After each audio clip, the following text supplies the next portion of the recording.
Donc je reprends le cours plus ou moins où je l'avais laissé, sur la question de la néoténie de l'expression génétique.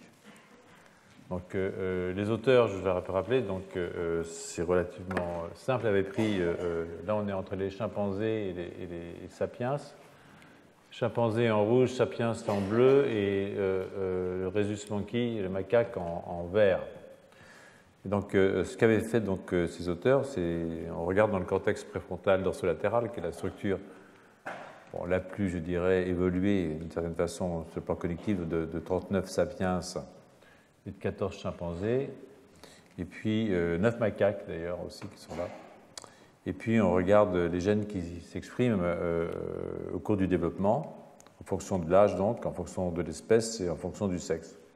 Comme je vous le disais la dernière fois, le sexe ne fait rien à l'affaire puisque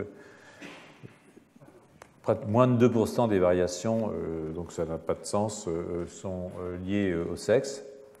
Évidemment, l'âge et l'espèce sont des points importants, même si une très grande majorité des gènes, vous voyez ici, entre l'homme et le chimpanzé, n'ont pas une expression très très différente en fonction de l'âge, entre 0 et 40 ans. 40 ans, c'est la fin pour les chimpanzés. Donc, les auteurs ont regardé de façon un tout petit peu plus près plusieurs gènes. Et si on regarde ça, on se rend compte qu'un grand nombre de gènes, 48% au moins, ont des cinétiques d'expression qui sont des cinétiques différentes. Et vous pouvez les classer en 4 catégories. Vous voyez ça ici, ça c'est EZH1, c'est un gène qui est exprimé, qui est important dans la structure de la chromatine en fait. Et vous voyez par exemple qu'au cours du développement, ça monte moins vite chez Sapiens que chez le chimpanzé en bleu. Vous voyez ici aussi ce qui est important, c'est quand on prend un groupe externe comme le macaque s'est séparé plus tôt.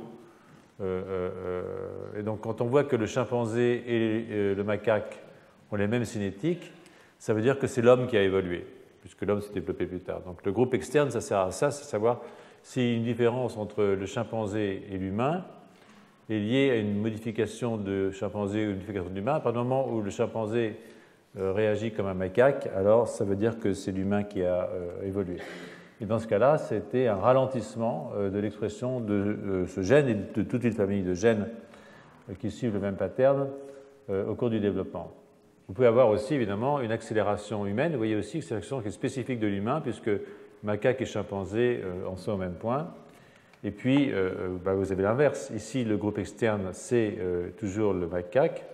Et vous voyez que là, c'est une accélération du chimpanzé, le macaque et l'humain étant au même point, etc. Mais ça correspond quand même à environ la plus grande partie des gènes. C'est environ 58% des gènes non, 38% des gènes. Le reste se partage entre les 3 autres catégories.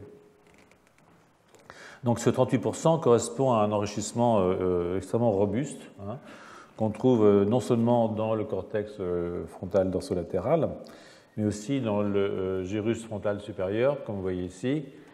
Donc ça, c'est human néothénique, donc ceux qui seront ralentis chez l'homme, et vous voyez que vous avez ce ralentissement qui est important. On le voit assez bien ici dans la divergence, c'est-à-dire que, vous voyez que chez ces animaux, on a une maturation très rapide et ensuite on est stable, voire...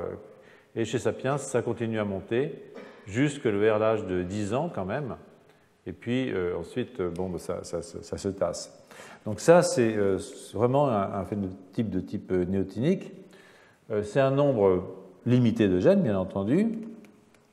Et pour chacun de ces gènes, si on veut comprendre la signification de ce ralentissement, il faut voir dans quel type cellulaire ils sont exprimés, il faut voir quelle est leur fonction.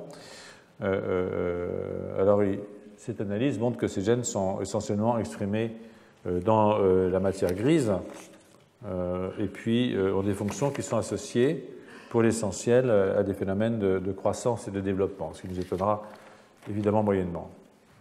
Donc ça m'amène maintenant à un article de 2012 de Liu et collègues, qui est un article qui a l'air un peu compliqué, mais qui n'est pas en fait extraordinairement compliqué. Et je reviendrai sur un article un peu plus antérieur de Sommel dans un moment. pour présenter une vue un petit peu synthétique des questions qui sont liées à l'hétérochronie. L'hétérochronie étant une différence dans le temps de l'expression de gènes en fonction des différentes espèces. Donc évidemment, on peut s'étonner que de si petites différences génétiques, hein, c'est toujours le thème du cours, et de telles conséquences comportementales. Et donc ici, ce qu'on a comparé, c'est le cortex préfrontal en rouge et le cervelet en gris-bleu, comme vous pouvez voir ici. Toujours pour les trois mêmes espèces, sur environ 12 à 26 individus par espèce. Et on a retenu les âges de 0 à 98 ans pour Sapiens, de 0 à 44 pour Pan, pour le chimpanzé, et de 0 à 28 pour les macaques. C'est en fait des âges à peu près semblables, puisque 28 ans et 45 ans, c'est la fin de la vie pour les deux espèces, macaques et chimpanzés respectivement. Et ces 12 000 gènes hein, qui ont été exprimés par RNA-seq, par séquençage d'ARN, aussi par microarray. Et dans ces 12 000 gènes, on voit que 8 000 ont leur expression qui se modifie au cours du développement, dans les trois espèces. On se constate surtout qu'un nombre important de gènes liés à l'âge sont exprimés dans le cortex préfrontal humain. Vous voyez ici, par exemple, les changements spécifiques de humains se produisent essentiellement là en rouge, donc dans le cortex préfrontal. Donc, moins dans le cervelet, bien entendu. Chez le chimpanzé, on s'en fiche un peu. Le macaque a un cervelet qui a l'air de fonctionner relativement différemment de nous. Mais les gènes liés à l'âge, c'est souvent les mêmes, mais les différences d'expression des gènes dans le cortex préfrontal humain sont relativement fortes, sont même assez fortes. Donc, vous vous rappelez probablement la question des modules, et j'en étais arrivé là la semaine dernière, les modules, c'est-à-dire que vous avez des gènes qui sont co-régulés, c'est-à-dire que quand un monte, celui d'à côté monte aussi, quand il descend aussi. Et ça veut dire, si vous voulez, qu'ils sont sous le contrôle très probablement de gènes qui contrôlent l'expression d'une grande partie de ce module. Ce sont des gènes qu'on appelle les gènes hub, un petit peu comme dans les aéroports. Et vous voyez ici que vous avez 5 modules, hein, M1, M2, M3, M4, M5, qui ont été définis donc, dans les trois espèces, qui sont des modules de gènes qui sont co-régulés. Et vous voyez ici que rouge, de nouveau c'est l'humain, vous voyez que là, chez l'homme, c'est une expression néoténique, en fait tardive. Ici, on a aussi une expression plus tardive chez l'homme que chez le chimpanzé et chez le macaque. Et ici aussi, on peut avoir des expressions différentes. Là, c'est une expression accélérée, c'est-à-dire que ça commence beaucoup plus vite chez Sapiens que chez les autres animaux qui ont un retard au démarrage par rapport à Sapiens. Donc, c'est là, on est dans le cortex préfrontal, bien entendu. Regardez juste le haut, hein, ça c'est la même chose plus ou moins, donc ce n'est pas la peine de vous embêter avec ça. Et vous voyez que les modules M1, M3 et M5, hein, M1, M3 et M5, montrent un retard d'expression chez nous. Pour M4, la différence n'est pas significative, bien entendu, et pour M2, Sapiens, c'est en avance, ce que je venais de vous dire. Donc, il y a évidemment un problème, c'est que il faut voir les différences de développement des trois espèces, c'est-à-dire que la maturité sexuelle, par exemple, chez un sapiens, c'est 13-14 ans, enfin ça dépend des sapiens. Chez les chimpanzés, c'est 8-9 ans, et chez les macaques, c'est autour de 3,5, ce qui implique la nécessité d'ajuster, et cet ajustement fait que, je vous passe l'algorithme, permet de conserver comme différentiel dans le cortex préfrontal que les modules 1, 2 et 5. 1, 2 et 5. Voilà. Donc celui-là est accéléré et ces deux-là sont retardés. Donc ça sous-entend bien entendu des co-régulations, je vous disais, et donc des mécanismes partagés de régulation, le plus simple étant l'implication d'un petit nombre de facteurs de transcription qui sont partagés, qui sont en commun. Donc ce qu'on fait quand on fait ça, c'est simple, on va chercher dans les promoteurs des gènes des sites de fixation de facteurs de transcription qui pourraient être partagés par les gènes d'un même module. Et ce qui a été fait, donc là je vais me concentrer un petit peu sur M1, hein, c'est un exemple, il est assez fort, c'est celui qui est en fait le plus fort. Et il y a 4 facteurs de transcription qui ont été identifiés. Et ces 4 facteurs de transcription, vous les voyez ici, c'est MF2A, EGR1, EGR2, EGR3. Donc ça, c'est peut-être pas, on s'en fiche un tout petit peu, c'est des noms, hein, mais vous verrez que ce sont des faits de transcription qui sont assez intéressants du point de vue de la plasticité du système nerveux. Donc, et il y a 184 gènes qui composent le module M1. Donc, dans le module M1, il y a environ 184 gènes. Et si on regarde ce que font ces gènes, ce sont des gènes qui sont impliqués essentiellement dans la signalisation, les interactions entre un neuromédiateur et son récepteur, l'assignation calcique, l'entrée et la sortie de calcium, les potentiations à long terme, c'est-à-dire l'apprentissage synaptique, le dosage des... J'ai cru qu'il y avait une alarme. Ah non, c'est le téléphone. Le dosage des métabolites montre que le GABA, le glutamate et l'aspartate ont un profil qui est attendu pour ce genre de choses. Vous voyez ici, on voit qu'il y a une grosse différence entre 0 et 1 mois, entre l'homme et le chimpanzé et le macaque, pour les niveaux de glutamate, pour les niveaux d'aspartate, et aussi, même que ce soit moins fort ici, mais c'est fort quand même, pour les niveaux de GABA, qui sont des neuromédiateurs, qui sont évidemment importants. Pour les 4 transcriptions de facteurs impliquées, il se trouve que MF2A régule les 3 autres. Hein. Et dans le module, on trouve des gènes assez intéressants, parce qu'on trouve des gènes comme gène ARC, NUR, je vais vous montrer ça ici, vous voyez, ce sont tous des gènes dont vous verrez plus tard, sont des gènes qui sont très très importants pour la régulation de la plasticité, de l'apprentissage synaptique au cours de ce que j'ai appelé les périodes critiques.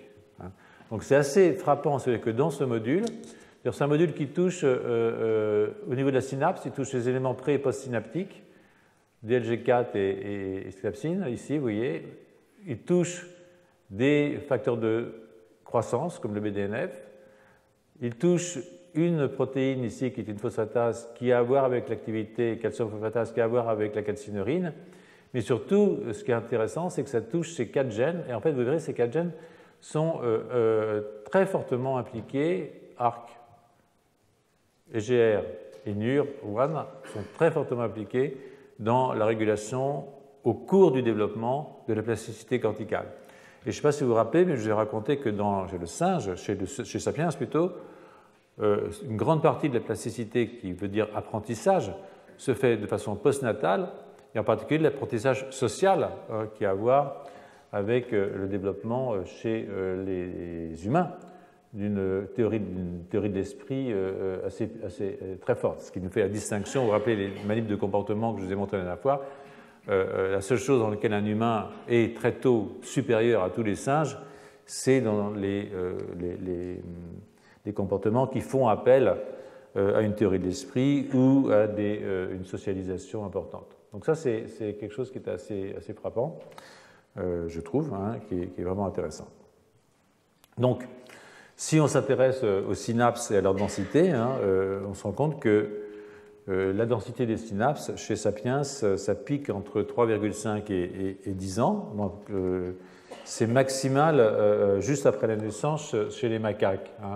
Je ne vais pas rentrer trop là non plus dans les détails, mais vous pouvez voir ici que c'est un travail ici qui a été fait par, chez Paskorakis avec mon ami Jean-Pierre Bourgeois, qui vient souvent au cours ici.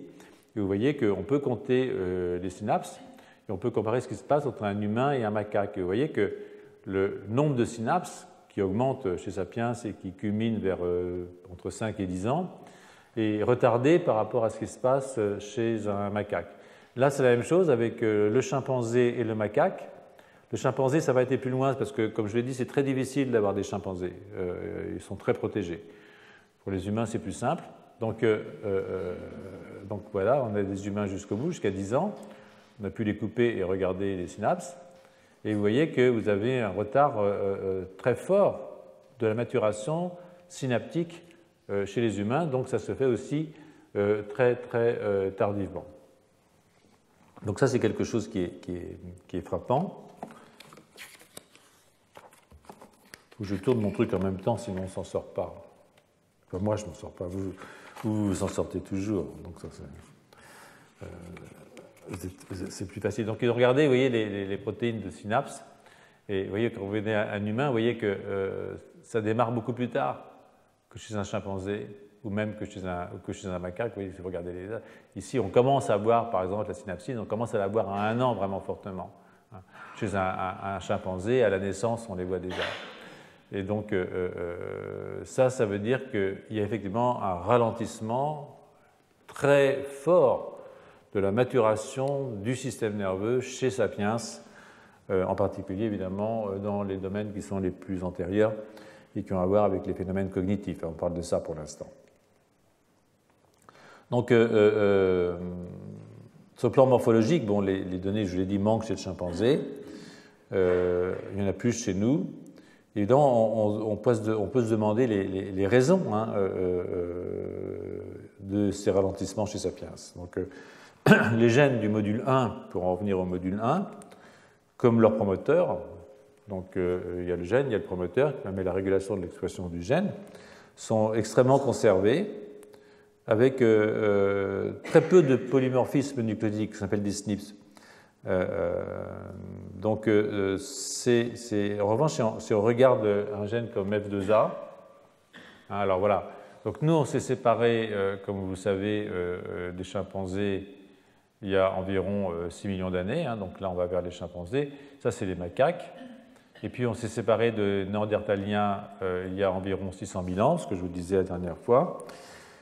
Et ce qui est intéressant, c'est que les SNPs, donc les modifications de séquences qu'il y a en amont de MEF2A, qui a l'air d'être un gène extrêmement important dans cette affaire, elles sont apparues après la séparation avec le néandertalien.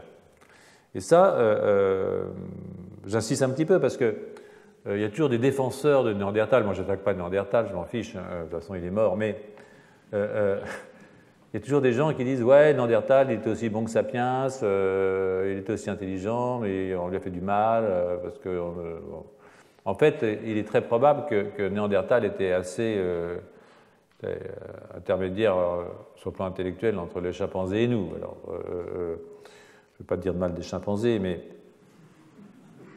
vous savez ce que j'en pense. Il n'y a plus de secret pour vous, parce que j'en ai un petit peu assez de cet animalisme excessif. Ce n'est pas du tout la même chose que nous. Et donc, ce qui est rigolo, c'est que ce polymorphisme ici, qui est très fort, et qui peut être lié, encore faut-il le démontrer, à la ralentissement de l'expression de MEF2A au cours des périodes critiques, est apparu après la séparation entre la lignée qui va vers Sapiens et la lignée qui va vers Néandertal. Donc je vous l'avais promis, on va passer à un article plus ancien, on va revenir un tout petit peu en arrière.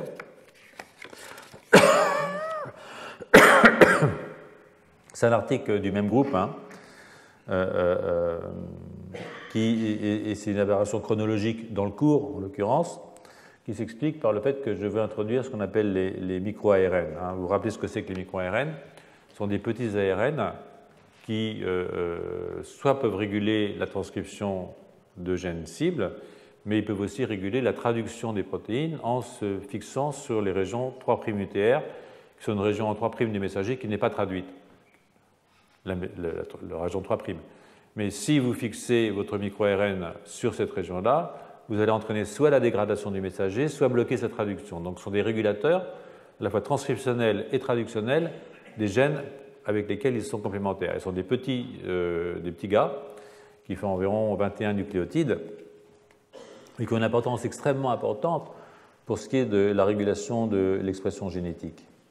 Donc, on va regarder ce qui se passe dans le cortex préfrontal, mais aussi dans le cervelet, qui va nous servir de référence.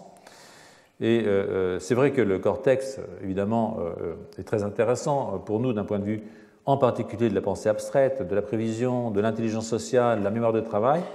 Le cervelet n'est néanmoins pas une structure totalement idiote. N'oubliez pas qu'il y a 60 milliards de neurones dans le cervelet, 20 milliards seulement dans le cortex. Et elle a un rôle très important dans les systèmes moteurs, le cervelet, et donc aussi dans le langage, puisque vous vous rappelez, et vous le verrez de nouveau, les questions motrices sont extrêmement importantes dans les capacités linguistiques, mécaniques, peut-être pas forcément uniquement mécaniques. Donc je reviens sur ce que je viens de vous expliquer, en rappelant que les gènes qui nous intéressent d'abord ont une expression variable au cours du développement, mais différentielle entre les espèces. Ces gènes sont définis donc comme des gènes de type 3, ce que j'appelle les gènes de type 3, c'est ces gènes-là qui sont en mauve ici. Et les profils types d'expression de ces gènes sont présentés ici. Donc, vous voyez ici, c'est les différences macaques hominides. Donc, les hominides, ils sont là. Le macaque, vous voyez, très très loin des hominides. Et ça, c'est les différences entre hommes et chimpanzés. Et vous voyez qu'il y a une différence, mais qui est moins forte, évidemment, entre l'homme et le chimpanzé qu'entre l'homme et le macaque, et même qu'entre le macaque et le chimpanzé. Donc, plus c'est foncé et plus l'âge est élevé. Ici, vous êtes dans le cortex préfrontal. Ici, vous êtes dans le cervelet. Et la différence au niveau du cervelet, et en tout cas pour ce qui est de l'homme et du chimpanzé, est un peu plus difficile à voir que pour ce qui est du cortex préfrontal. Et si on prend le macaque, alors voilà les types 1, on s'en fiche un peu, le type 2, on s'en fiche un peu, le type 3, il nous intéresse parce que dans le type 3, de nouveau, c'est l'expression néoténique. Vous voyez qu'on a un retard dans l'expression des gènes humains. Ce qui n'est pas le cas pour ceux de type 2. Par exemple, un gène qui code pour une CAM kinase. Vous voyez que là, les humains et les chimpanzés ils sont pareils. C'est le macaque qui a évolué là. Donc ça, c'est pas mal. Parce que c'est assez égalitaire notre affaire. On n'est pas, voilà. Bon, mais si vous prenez le macaque comme extérieur, et que vous regardez les gènes de type 2 et les gènes de type 3, vous voyez que tout de suite, en prenant un groupe extérieur comme le macaque, on a une très grande différence entre les humains et les chimpanzés pour ce qui est des gènes de type 3, mais pas forcément des gènes de type 2. Donc c'est là que ça se passe, c'est dans cette néoténie que la chose devient importante. Alors si on regarde avec des programmes de ce qu'on appelle Gene Ontology ou Kyoto Encyclopedia of Genes and Genomes, KEGG, pour voir quelles sont les catégories de gènes qui sont co-régulées et qui sont enrichies, on se rend compte que dans le cortex préfrontal, c'est de nouveau des gènes, ce que je disais, des gènes neuronaux, récepteurs ligands, comportements, etc.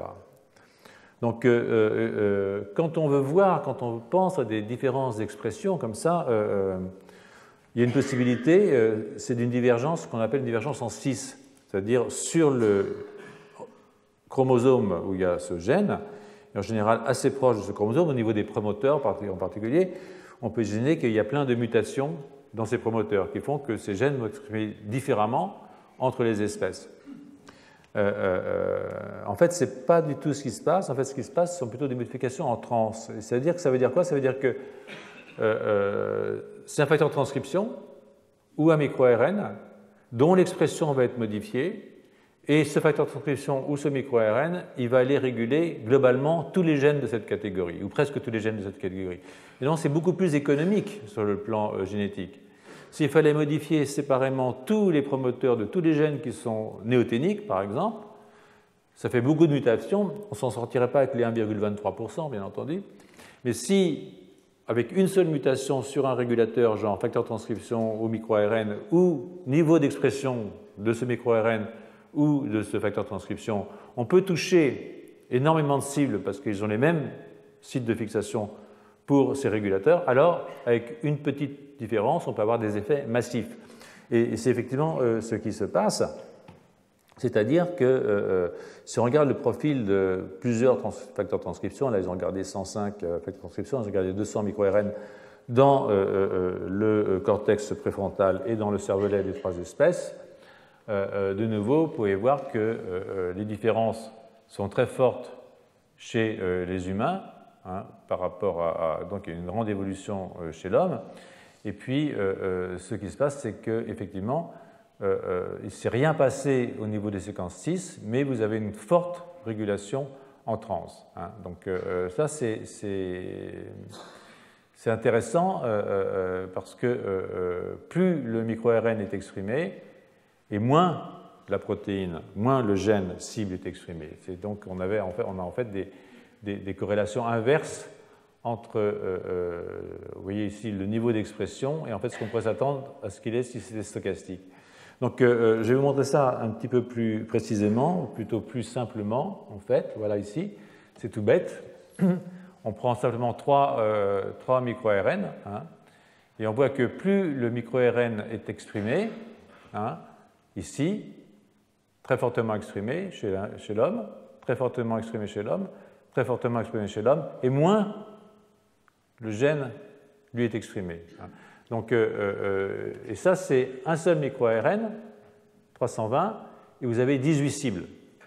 Hein, donc, avec un seul gars, vous allez contrôler 18. Donc, ça, c'est pas mal. Donc, ça veut dire qu'une régulation de l'expression de ce petit micro-ARN va avoir des effets en cascade extraordinairement forts. Pareil pour MIR454, qui lui a 26 cibles, ou MIR92, qui lui a 25 cibles. Vous voyez, déjà, avec 3 gars, vous allez pouvoir contrôler 18 plus 26 plus 25, 79. Non, je ne sais pas. 51, 69, voilà. Donc, ça, c'est pour vous dire que, de nouveau, ça veut dire qu'il faut faire très attention quand on dit 1,23% de différence. De nouveau, ça vous montre que ce n'est pas ça qui compte. Ce qui compte, c'est qui est touché et quel est l'effet amplificateur en aval de ces mutations. Donc, si je voulais, alors si vous regardez l'expression de certains de ces micro-ARN, hein, voilà ici par exemple MIR, je n'arrive pas à voir d'ici parce que je ne vois pas très clair, hein, mais vous voyez ce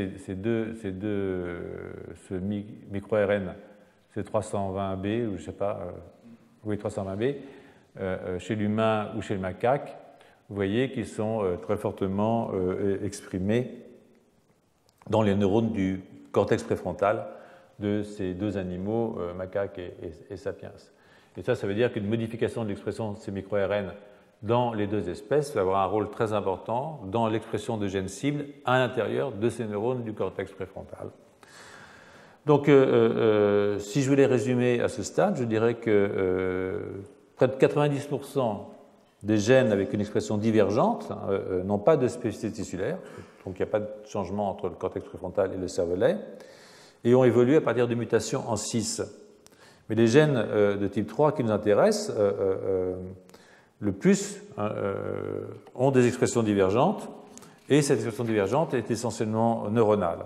Donc la régulation, on peut le penser, et je crois que c'est relativement clair d'après les articles que j'ai pu lire sur cette question, se font en trans, c'est-à-dire pas directement en amont du gène, mais avec une sorte d'arrosage comme ça d'un truc qui vient aller réguler tout le monde. Une molécule peut en contrôler une vingtaine, hein, en gros, un truc comme ça. Donc, pour finir de toute façon cette discussion, et pour reprendre le fil du cours, là c'est un petit peu la fin de ce que je voulais vous dire la semaine dernière, mais bon, à la fin d'un cours c'est toujours un tout petit peu chaotique, surtout pour moi, parce que je fatigue et je pense que je m'explique moins bien. Peut-être que c'est pas mieux le lendemain, mais bon, c'est pas grave. Là c'est vous, c'est votre faute là, c'est peut-être la mienne. Donc voilà.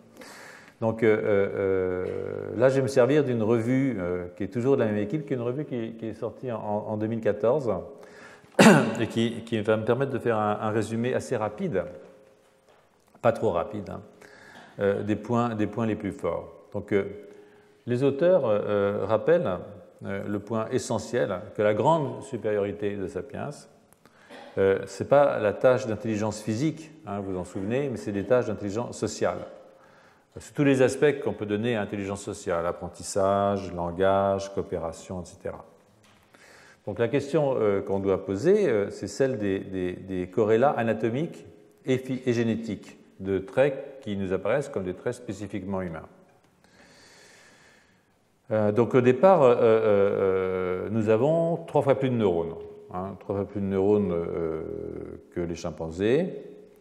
Nous avons une densité des corps cellulaires neuronaux qui est plus faible, c'est-à-dire que par millimètre cube, nous avons moins de neurones que les chimpanzés. Mais ça veut dire, si vous voulez, que l'espace entre les neurones est plus grand, et ce n'est pas du vide. Hein. L'espace entre les neurones, c'est des dendrites, des axones, des épines dendritiques. Donc ça veut dire que vous avez une énorme augmentation de la connectivité. Que, non seulement vous avez plus de neurones, mais vous avez beaucoup plus de connectivité dans le système. Et donc ces nouvelles connexions qui se développent plus lentement, en particulier dans les régions les plus antérieures du cortex cérébral. Donc un temps développemental du cerveau qui est fort allongé, très allongé. Hein. Donc ce sont des changements qu'on doit mettre en rapport, bien entendu, et c'est toute la question hein, que j'essaie de traiter depuis 2 ans, avec certaines difficultés, mais toute la question de la conservation des génomes. Hein. Donc par exemple, vous comptez en moyenne, c'est très très peu, 2 acides aminés de différence par gène orthologue. C'est-à-dire que si vous avez 2 protéines chez un sapiens, une protéine chez un sapiens et un chimpanzé, en moyenne, sur cette protéine, vous avez 2 différences d'acides aminés. Ce qui est effectivement faible, d'autant plus que les changements sont souvent neutres. Hein. Vous vous rappelez ce qu'on appelle un changement neutre, c'est-à-dire que si vous avez un acide aminé acide, aspartate, qui est transformé en glutamate, on s'en fiche. Ou lysine en arginine, on s'en fiche aussi. Ou tryptophane en tyrosine, donc hydrophobe. Donc ces changements sont très souvent neutres, c'est que fondamentalement il n'y a pas une grande différence au niveau des structures protéines entre nous et nos cousins. Ce sont quand même des cousins. Hein. Et il y a très peu de nouvelles protéines. C'est-à-dire que l'invention de nouvelles protéines avec l'évolution, c'est quelque chose d'extraordinairement rare. Ça arrive, hein, mais c'est rare. Donc, dans cette diapositive-là, je vous donne un tout petit peu un état des différences. Hein. Donc, on a un volume de cerveau qui est à peu près 3 fois plus grand, hein, avec 3 fois plus de neurones et une plus grande encéphalisation. C'est-à-dire que le rapport cerveau-corps est plus important. Vous vous rappelez qu'on a 40 kg de poids sec, comme un chimpanzé de base, mais on a un cerveau qui est à peu près 3 fois plus grand. Il y a une plus grande proportion de néocortex. Hein. En particulier, les aires préfrontales et temporales sont énormément augmentées. Aussi le cervelet. Hein. N'oubliez pas que le cervelet n'est pas un idiot. Voilà. Temporal, ça doit vous dire quelque chose du côté du langage. Hein. Ça, c'est important. Vous avez évidemment plus de connexions à l'intérieur du cortex préfrontal. Vous avez plus de girification, c'est-à-dire que nous sommes plus gyrencéphales qu'un singe. Les singes ont des circonvolutions, hein. Quand même pas, surtout les chimpanzés, c'est pas. On en a un petit peu plus, bon, surtout au niveau du cortex préfrontal. Évidemment, il y a plus de matière blanche dans le cortex temporal. Et puis, bon, les aires de Broca avec une symétrie droite-gauche qui est augmentée. Donc, toutes ces choses-là qui sont évidemment, ça va de soi. Alors, ce niveau des types cellulaires, on a un plus grand ratio de glis à neurones. Je vous l'ai souvent dit, on a plus de glis qu'un chimpanzé. Les glis, c'est les astrocytes, c'est les oligodendrocytes, c'est les macrophages. Pour les oligodendrocytes, c'est parce qu'on a plus de myéline. Pour les astrocytes, c'est parce que, vous allez voir, ce sont des cellules qui non seulement sont importantes pour le métabolisme, et je ne reviendrai pas là-dessus cette année parce que je vous ai embêté pendant des années avec le métabolisme, mais c'est aussi des cellules qui sont très intelligentes dans la transmission synaptique. Donc, vous avez aussi, évidemment, plus de ces grands neurones spindle qu'on peut revoir un petit peu plus bas, qui sont en fait des neurones de type von Economo, dont je vous ai parlé la semaine dernière. Et vous avez beaucoup plus d'espace entre les neurones. Et l'espace entre les neurones, comme je vous disais, c'est du neuropile. Hein. Ce n'est pas du creux, ce n'est pas du vide. Donc ça veut dire beaucoup plus de densité, de connectivité, etc. Vous avez, et ça s'augmente avec l'adolescence. Au moment de l'adolescence, que tout ça se développe et que toutes les connexions se font, donc se font relativement tardivement. Évidemment, plus de connectivité dans les aires de Broca. Bon, je ne vais pas vous détailler tout, vous voyez ça. Ce qui est intéressant aussi, c'est au niveau du développement et du vieillissement, hein, malheureusement. Mais vous avez un cerveau qui se développe plus vite et plus longtemps. Hein, on démarre plus tôt, à la 16e semaine de gestation, mais ça continue dans l'enfance et dans l'adolescence même. Hein. Je l'ai dit, la myélinisation dans le cerveau humain, c'est jusqu'à l'âge de 30 ans. Hein, c'est quand même quelque chose d'assez fabuleux. Vous avez donc ce postnatal development, vous avez une durée de la myélinisation qui est extrême hein, dans le cortex. Vous avez une diminution, un pic de synapse qui est tardif, hein, ce que je vous ai montré tout à l'heure. Et puis vous avez aussi une dégénérescence qui est relativement précoce. hein, vous allez voir, ce n'est pas drôle. Et vous avez un rétrécissement, shrinkage du cerveau chez les vieux, qui est plus que chez les chimpanzés. Hein. On va y revenir. On n'est pas là pour se faire plaisir. Hein. On est aussi là pour se faire mal. Hein. Sinon, vous ne seriez pas aussi nombreux. Voilà. Donc, et puis, il y a une activité métabolique qui est très forte. Et ça a à voir avec les astrocytes. Donc, mais j'ai rien à dire, hein, parce que je suis en avance sur vous, sur beaucoup d'entre vous, de toute façon. Donc, voilà. Donc, ça, en gros, c'était le circuit. Et ces différences entre humains et chimpanzés, elles ont été démontrées, évidemment, dans énormément de travaux. Donc, il y a des gens qui ne veulent pas lire, hein, parce que ça les gêne, mais c'est la réalité scientifique. Il y a d'énormes différences entre nous. Alors, évidemment, c'est difficile parfois, parce que quand vous comparez des tissus humains et des tissus animaux, il y a des questions d'âge, de correspondance des âges, on en a parlé, mais aussi des questions de conservation des tissus, hein, et des homologies de structure entre les primates. La conservation des tissus, c'est vrai, c'est très difficile, c'est pas Jean-Pierre qui me dira le contraire, d'avoir du tissu de chimpanzé, c'est un truc qui est vraiment compliqué à avoir. Ils sont très protégés à juste titre, et donc voilà quoi. D'où les controverses. Hein, parce qu'on trouve toujours un truc où on dit « Ah, c'est pas vrai ». L'ignorance est toujours à la base, à l'origine de controverses, comme vous pouvez l'imaginer. Mais il y a des différences de transcriptome dans le cortex préfrontal humain qu'on peut ne pas voir dans d'autres régions. Et ça montre que ça ne peut pas être artefactuel, parce que si on les voit dans une région et pas dans les autres, ça a probablement un sens physiologique, génétique et physiologique important. Et c'est évidemment, je le répète, surtout au cours du développement et dans le cortex préfrontal, que ces différences sont les plus importantes. Donc, on peut supposer que nous, en tant que sapiens, nous avons bénéficié, si c'est un bien, ça c'est une autre affaire, de changements essentiellement développementaux. Donc ça, vous le voyez ici dans cette diapositive, c'est ce que je veux dire ici, c'est-à-dire que voilà, vous avez un remodelage du développement et les chimpanzés sont restés tout à fait du côté des macaques. Là, ce que vous voyez, c'est quand vous regardez par exemple la fréquence du transcriptome, donc vous voyez ici, les protéines, les séquences protéines, ce que je disais, c'est quand même assez conservé. Les séquences régulatrices sont assez conservées, mais les fonctions qui sont spécifiquement neuronales sont enrichies.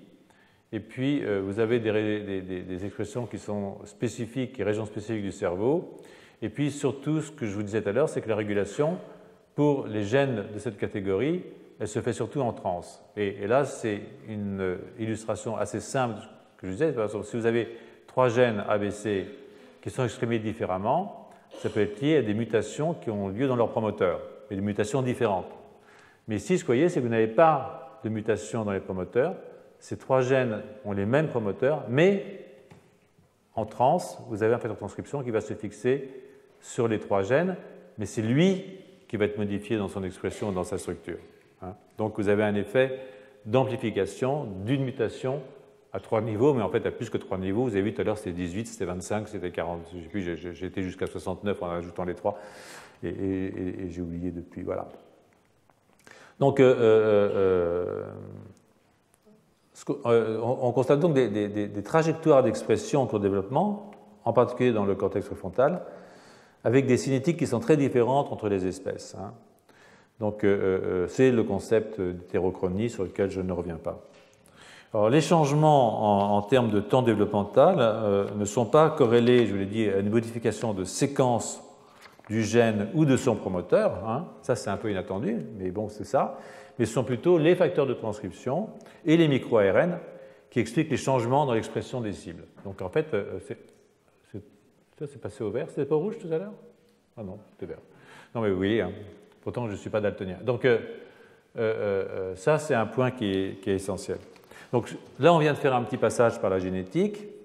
Et je vais prendre rapidement, en résumant, le fil de l'analyse faite en 2016. J'avais dit le cours cette année va être un tout petit peu hybride pour vous rappeler un petit peu les choses de l'année dernière, pour mettre en relief ce que j'ai fait de nouveau cette année. Donc, notre dernier ancêtre commun avec les chimpanzés, on va l'appeler le LCA, Last Common Ancestor, qu'on partageait avec les bonobos et les chimpanzés, nous pose évidemment la question des relations que nous entretenons, qu'entretiennent les trois espèces. Donc si je reviens sur l'arbre généalogique supposé, que vous avez ici, voilà.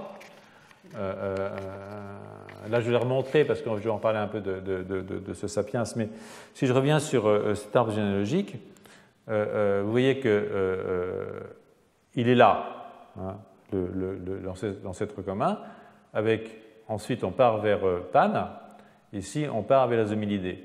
Et donc, ce qu'il faut voir tout de suite, et ce que j'aimerais que vous compreniez, c'est qu'il y a eu une séparation entre Troglodytes et bonobos, entre Paniscus et Troglodytes. Mais cette séparation, elle s'est faite après que les paninés se soient séparés de nous. Donc, si on voit des points communs entre Troglodytes et Sapiens, ou entre Paniscus et Sapiens, ça ne vient pas de l'ancêtre commun, ce sont des modifications qui sont produites de façon indépendante, ici et ici. C'est ce qu'on appelle de la convergence évolutive. Donc, et ça, c'est important parce qu'on se pose forcément la question de savoir ce qu'il y a de commun entre nous et les chimpanzés, et entre nous et les bonobos.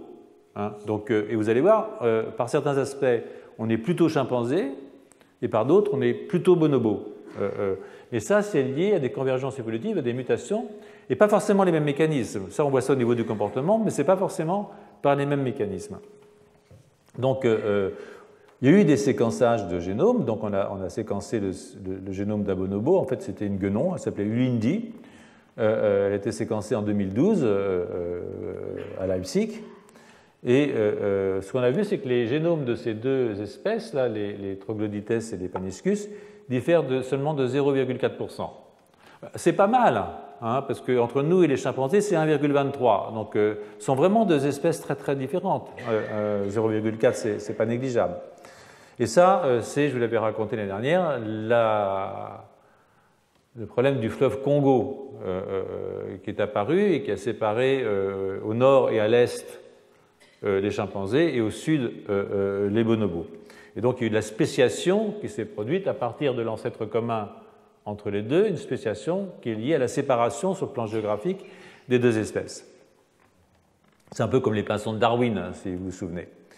Donc, nous, on a 1,23% de différence avec les chimpanzés et avec les bonobos. Et il semble qu'on est quand même un peu plus près des bonobos pour certains traits, en particulier le comportement sexuel, très clairement. Et on est plus près des chimpanzés pour d'autres comportements, peut-être l'agressivité, d'une certaine façon. Sapiens, c'est pas... On dit qu'il n'est pas très agressif, mais bon, il faut voir l'état de la planète, donc il faut réfléchir à ça. Alors, pour ce qui est des chimpanzés et des bonobos, il y a des caractéristiques morphologiques néoténiques des bonobos. Donc là, on vient de voir l'importance extrême de ces variations dans la vitesse de développement de certains organes, avec une absence de synchronie, y compris au sein du cerveau. Toutes les régions du cerveau ne se développent pas à la même vitesse. Les phases critiques et les périodes critiques ne sont pas synchrones, bien entendu. Donc, et ça démontre qu'on diffère fortement, les bonobos diffèrent assez fortement des chimpanzés, donc possiblement évidemment du Last Common Ancestor, qui serait plus proche des chimpanzés. Donc là, c'est très spéculatif, mais on pense que ce type-là, celui qui était là, qui a disparu. C'est le problème aussi de toutes ces questions, c'est qu'on n'a pas toujours les fossiles qui correspondent à ce qu'on regarde. Donc cet ancêtre qui a disparu, on pense qu'il était plutôt plus près des troglodytes que des paniscus. Ce sont des hypothèses. Mais c'est raisonnable si on prend l'orang-outan comme groupe externe, ici. Voilà.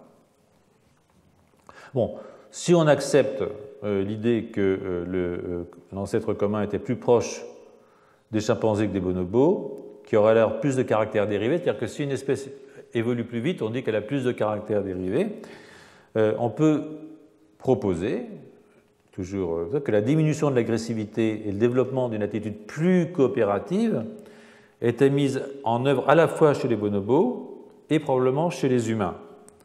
Mais alors nécessairement de façon indépendante, et peut-être via des mécanismes différents, puisque nous nous sommes séparés d'eux avant qu'eux ne se séparent. Donc ça veut dire que si nous avons des traits communs sur le plan de la socialité, de la gentillesse, etc., avec Paniscus, ce n'est pas quelque chose qui était là, c'est quelque chose qui s'est développé ici et ici de façon indépendante. D'accord? Donc, l'autre hypothèse, c'est que ce soit l'agressivité des chimpanzés qui se soit développée pour elle-même et que celui-là, c'était un gentil comme nous et comme les bonobos. Vous voyez ce que je veux dire? Mais que là, tout d'un coup, celui-là est devenu méchant. Donc ça, c'est l'autre hypothèse possible. Ça ne colle pas entièrement, si vous voulez, avec l'agressivité des autres primates anthropoïdes, comme les gorilles, qui ne sont pas, en dépit des gens qui aiment les gorilles et qui vont chercher des gorilles, tombent amoureux des gorilles. Il y a des cas. Mais bon, c'est quand même pas des types très très sympas, malgré tout. Enfin bon, vous faites ce que vous voudrez. Donc, si on accepte la thèse actuelle selon laquelle les chimpanzés sont plus proches de l'ancêtre commun, donc il faut postuler qu'une évolution dans le sens d'une moindre agressivité et d'une plus grande tolérance a marqué l'évolution à la fois des bonobos et des hominidés, mais c'est de la convergence évolutive, c'est fait séparément, et peut-être via, je disais, des mécanismes différents. Alors, chez les chimpanzés sauvages, les agressions à l'intérieur d'un groupe sont terribles, sont extrêmement violentes, et elles concernent les deux sexes. Et quand c'est entre deux groupes de chimpanzés différents, c'est mortel. C'est-à-dire qu'ils ne se font pas de cadeaux. Par exemple, si vous avez plusieurs chimpanzés qui collaborent pour la chasse, ça peut arriver. Le premier qui récupère la nourriture, ne la partage pas, il la mange, et s'il la partage parce qu'il est obligé par la contrainte, les autres lui tombent dessus jusqu'à ce qu'il lâche un petit peu de trucs. Voilà, donc ça c'est pas... Alors que c'est un individualisme qui est extrêmement fort. Et ça va à l'encontre, si vous voulez, d'un apprentissage social, et donc d'un développement d'un appareil cognitif qui est lié aux interactions sociales. Rappelez-vous ce que je vous ai raconté la semaine dernière. Les bonobos, en revanche, sont beaucoup plus sociaux. Ils partagent facilement la nourriture avec leurs congénères. Alors ça, c'est parce qu'évidemment, ils vivaient dans un milieu qui était beaucoup plus riche. Il y a moins de compétition pour la nourriture au sud du fleuve Congo qu'au nord du fleuve Congo. Et on a souvent parlé, dans ce cas, d'un processus d'auto-domestication, qui proviendrait d'une sélection soit naturelle, soit artificielle, contre l'agressivité, avec donc des changements dans les cinétiques de développement et la physiologie, donc les axes hypothalamiques, hypophyse, glandes surrénales, etc. Plus le niveau d'androgène, plus les systèmes sérotoninergiques. Et donc il y a une vraie différence à ce niveau-là entre les chimpanzés et les bonobos. Alors pour un auteur comme MacLean, la moindre compétition pour la nourriture qu'on trouve au sud du fleuve Congo, et donc le partage, la cueillette à plusieurs, on y va ensemble, on va cueillir les plantes et les bananes et les machins tranquilles entre copines. Toutes les femelles font ça ensemble parce qu'elles collaborent. Et quand il y a un mâle qui arrive et qui veut être méchant, elles peuvent lui flanquer une rouste, c'est-à-dire qu'elles peuvent se défendre. Et donc, ça apprend au mâle à se comporter de façon sympa. Voilà. Donc, elles résistent collectivement à la coercition des mâles. Donc, c'est ce que dit MacLean, et ça aurait pu jouer un rôle. A contrario, quand la femelle chimpanzé part toute seule parce qu'elle veut toute la bouffe pour elle, si elle tombe sur une bande de mâles, elle passe un mauvais quart d'heure. Voilà. Donc ça, c'est storytelling de MacLean, mais bon, ça fait partie du storytelling. C'est pas forcément absurde, et lui, effectivement, il relie ça aux conditions écologiques très différentes entre le sud du fleuve Congo et le nord et l'est du fleuve Congo à cause des conditions écologiques. Très différentes sur le plan de l'abondance de nourriture. Évidemment, s'il n'y a pas de pression de sélection, il n'y a pas de raison de se battre pour la nourriture. Voilà, donc ça a pu favoriser chez les bonobos la sélection de mâles moins enclins à l'agression et donc un phénotype qu'on appelle un phénotype d'auto-domestication. Alors, je ne sais pas si vous vous rappelez, mais je vous avais dit ça l'année dernière, on peut se poser la question de ce qui s'est passé chez Sapiens, de ce point de vue. Le concept d'auto-domestication renvoie clairement à Darwin, qui propose lui-même dans la Descent of Man que l'homme, par bien des aspects, peut être comparé à des animaux qui ont été domestiqués de longue date. Alors, l'autodomestication est à la fois culturelle et génétique. Elle permet de poser un regard assez ironique, je dirais, sur ceux qui prétendent réintroduire des loups et des ours dans la nature. Parce que si on veut suivre la même logique, il faudrait y réintroduire des humains non dénaturés. Je veux dire, pas comme nous, des vrais hommes, quoi. On peut espérer qu'on sera longtemps préservé de ces imbécilités auxquelles nous conduisent les idéologies naturalistes. Donc, pour ne pas parler des religions de la nature. Je close ce commentaire, qui va apparaître sur Internet, en vous recommandant de venir justement au prochain colloque de rentrée, qui a lieu la semaine prochaine, où vous pourrez assister à la confrontation des points de vue là-dessus, à des discussions animées sur un thème qui est éminemment politique, en fait. Et je pense que ce sera 3 journées, et en particulier le débat du mercredi soir va être assez intéressant de ce point de vue. Parce que, bon, on a invité des gens des deux bords, et même au collège, il y a des gens qui ne portent pas tout à fait la même chose sur ce thème. Donc, ça va être assez amusant. Donc, je reviens à mon histoire. Et je vais vous rappeler un petit peu des choses que j'avais dites l'année dernière concernant un trait majeur de notre espèce, qui est la réduction du dimorphisme sexuel. La diminution de la compétition intermâle, la diminution de la polygynie, donc plus de monogamie et surtout un élevage coopératif des petits.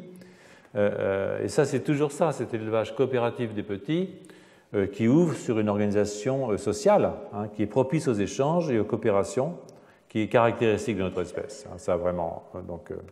Donc cette activité sociale fournit aussi aux petits un milieu social au sein duquel, pendant cette période critique postnatale, ils emmagasinent dans leur structure cérébrale, parce que c'est vraiment une modification physique du cerveau, les règles de vie communes et se construisent rapidement, nous l'avons vu la semaine dernière, ce qu'on appelle une théorie de l'esprit. Donc ça, c'est absolument fondamental. Donc cette modification très importante des systèmes sociaux, cette domestication qui s'accompagne d'une modification donc, cérébrale, d'une certaine façon, aurait pu commencer il y a environ 3 millions d'années, c'est ce qu'on pense. 3 millions d'années, c'est après évidemment la séparation avec les chimpanzés. Ici, on se sépare vers 6-7 millions, on ne sait pas très bien si c'est voilà. 3 millions d'années, on est là. Et puis, ça se serait accéléré récemment avec Sapiens, c'est-à-dire il y a environ 300 000 ans, aux dernières nouvelles. Peut-être un peu plus vieux encore que ça, ça on le saura plus tard. Donc, ce sont des changements récents qui concernent la morphologie du crâne et de la face. Ils sont contemporains, très probablement, nous le verrons un peu plus loin, quand je vous parlerai de la différence de méthylation de l'ADN entre sapiens, les chimpanzés et les néandertaliens. Et vous verrez que, de nouveau, je vais essayer d'être méchant avec le néandertal, du développement de nos capacités linguistiques, en parallèle avec une deuxième phase de perte d'agressivité qui caractérise le comportement moderne de notre espèce, même si ça ne saute pas aux yeux. Donc cette perte d'agressivité, elle est marquée par une féminisation très importante du crâne humain, des mâles en particulier, évidemment, depuis le Pléistocène moyen, c'est-à-dire depuis 780 000 à 125 000 ans. Donc très très récent, bien entendu. En relation avec une moindre activité des androgènes, en particulier une baisse des niveaux de testostérone ou encore une diminution de la réponse à la testostérone dans certains organes par perte locale des récepteurs à la testostérone.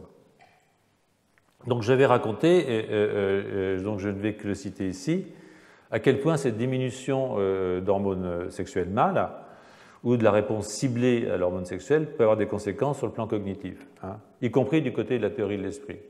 Je vous avais raconté comment le groupe de Baron Cohen avait suggéré que la baisse de théorie de l'esprit chez les enfants autistiques, disent-ils, est la conséquence d'une masculinisation générale, cérébrale excessive qui induisait un biais pathologique en faveur d'un esprit de système surdéveloppé, mais une perte des processus empathiques à travers une baisse de théorie de l'esprit.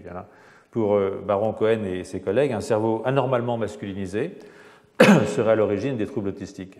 Donc, c'est une hypothèse qui, de nouveau selon MacLean, le garçon dont je vous parlais tout à l'heure, pourrait rendre compte des différences entre espèces concernant l'évolution de la cognition sociale.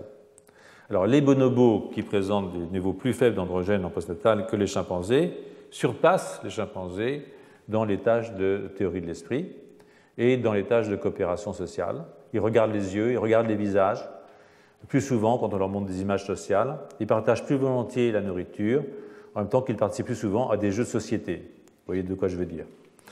Au contraire, les chimpanzés sont meilleurs pour l'utilisation des outils, le raisonnement causal et la mémoire spatiale. Ils sont aussi plus agressifs, comme je viens de vous le dire.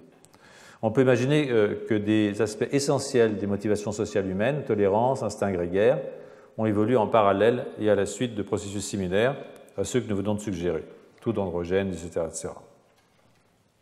Donc, par quel mécanisme avons-nous pu diminuer les effets négatifs sur le plan social et cognitif, j'aurais dû dire cognitif, d'un excès d'agressivité lié à une action trop forte, en tout cas trop large de la testostérone?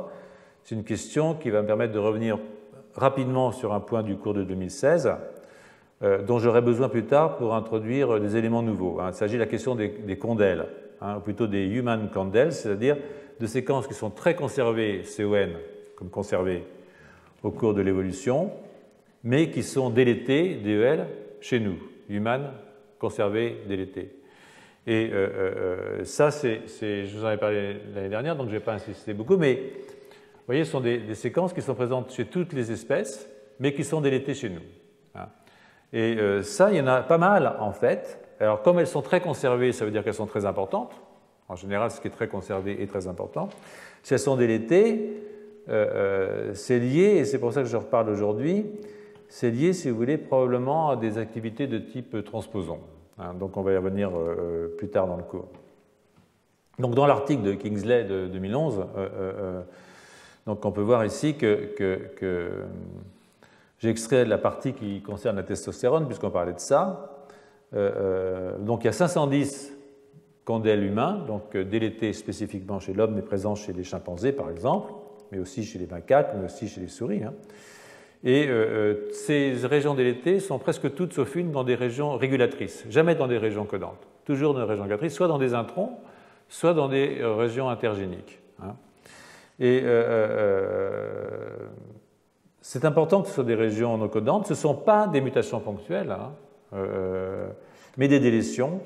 Et comme je disais, ça pose la question du mécanisme de délétion, comme les mécanismes des duplications, qui sont les grosses différences entre les espèces. C'est lié essentiellement aux délétions et aux duplications de gènes. Pour 5 à 6% des différences entre l'homme et le chimpanzé sont liées à des mécanismes de duplication et de délétion génétique assez massives.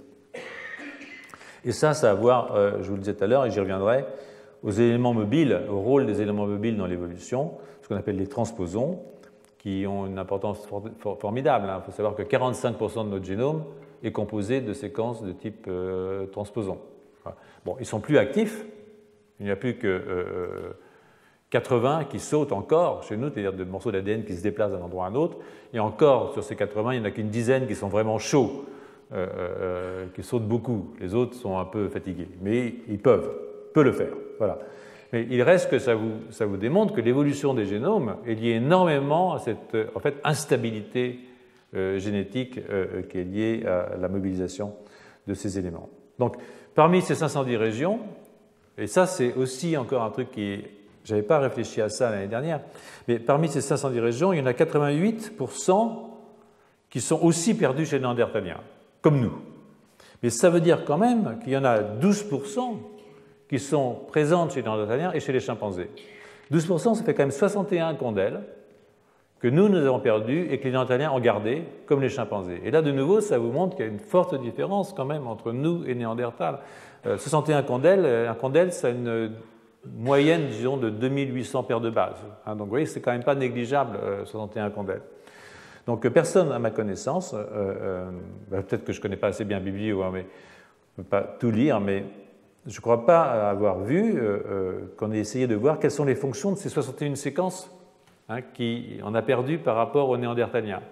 Et je pense que ce serait très intéressant de savoir à quoi servent ces séquences, où est-ce qu'elles sont, qu'est-ce qu'elles régulent, pour voir ce qui nous sépare d'un Néandertal, ou ce qui plutôt rapproche Néandertal de Paniscus, qui n'est pas chez nous. Donc ça serait un beau programme de recherche. Un peu trop tard pour le commencer, mais bon, c'est pas grave. Je disais, la taille moyenne des condèles, c'est 2800 paires de bases, avec un biais pour les régions qui sont pauvres en dimères guanosine, cytosine, et ça, j'y reviendrai quand je parlerai des méthylations. Ils sont présents sur tous les chromosomes, et il n'y a pas d'enrichissement dans les régions péricentromériques ou subtélomériques. Si je vous dis ça, ça ne vous dit rien, mais en fait, ce sont des régions qui sont hautement instables dans les génomes. Donc, c'est pour ça que c'est intéressant. Quand il y a une délétion, on peut penser que ça se fait dans une région instable. En fait, ces condèles ne sont pas dans des régions instables. En fait, comme je viens d'annoncer, c'est plutôt du côté des recombinaisons induites par l'insertion d'éléments transposables qu'il faut aller chercher l'origine de ces délétions particulières, et j'aborderai, je le répète, cette question un peu plus tard. Ne dites pas qu'il est 7 heures, non, j'ai eu peur. Non, on a le temps. Ça va? Bon. C'est facile cette année, hein? Fastoche, hein? Voilà. Mais parce que vous apprenez. D'une année sur l'autre, vous voyez, on devient plus familier avec un sujet. Et moi aussi d'ailleurs. Voilà. Donc à l'exception sur les condèles humains qui ont été validés, donc il y en a 335 qui sont intergéniques, donc entre les génomes, il y en a 154 qui sont introniques, et donc il y en a une sur les 510 dont on ne sait pas très bien, je ne sais pas où elle est celle-là. Bon, c'est pas étonnant, hein, c'est pas étonnant parce que comme vous le savez, 98% du génome n'est pas codant, enfin n'est pas codant pour des protéines. Donc c'est pas étonnant qu'on a plus de chances de déléter dans une région non codante quand les régions non codantes correspondent à 98% du génome. Ce qu'on appelait dans le temps l'ADN poubelle. Donc, ce qui est intéressant, en revanche, c'est un biais de localisation pour une proximité avec des gènes qui ont des activités neurales et des gènes qui sont impliqués dans la signalisation pour les hormones stéroïdes. Plus quelques autres gènes, je ne vais pas vous embêter avec ces autres gènes, mais ce que je vais vous montrer ici, c'est quelque chose qui est assez amusant. C'est une diade de l'année dernière, mais un petit peu complétée.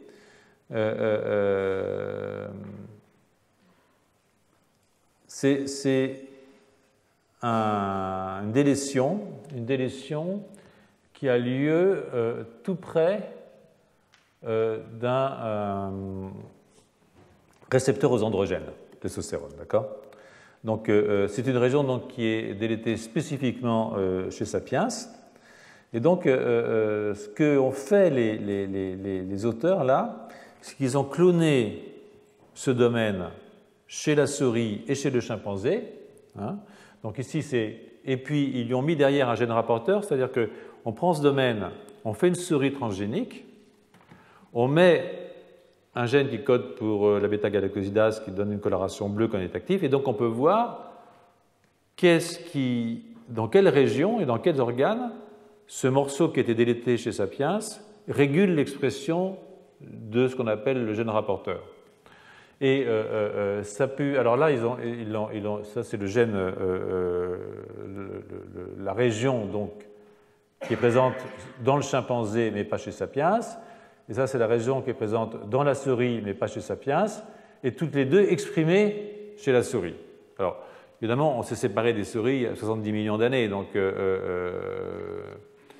c'est pas forcément des mammifères, mais c'est quand même très intéressant parce que vous voyez par exemple que vous preniez l'élément régulateur de chimpanzé ou de souris, vous voyez que vous avez une expression très forte dans le tubercule génital.